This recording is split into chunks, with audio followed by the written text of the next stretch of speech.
جب انسان ہر طرف سے بے بس ہو جائے، راستہ بند نظر آئے اور دل گھبرائے، بے چینی ہو، بے سکونی ہو، خوف ہو، تو یہ دعا جو اللہ کی مدد کو کھینچ لاتا ہے، وہ دعا ہے حسبنا اللہ و نعم الوکیل، یعنی اللہ ہمارے لیے کافی ہے اور وہی سب سے بہترین کارساز ہے۔ یہ دعا حضرت ابراہیم علیہ السلام کو جب آگ میں ڈالے جا رہے تھے اس وقت پڑھا، اللہ نے آگ کو ٹھنڈا کر دیا، اور صحابہ رضی اللہ عنہ نے اسے دشمن کے خوف میں پڑھا تو اللہ تعالیٰ نے انہیں غلبہ عطا فرمایا۔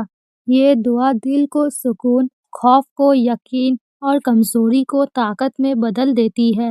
جو شخص اس دعا کو یقین کے ساتھ پڑھے، اللہ اس کے لیے کافی ہو جاتا ہے۔ اللہ ہمیں کامل یقین کے ساتھ یہ دعا پڑھنے کی توفیق دے، آمین۔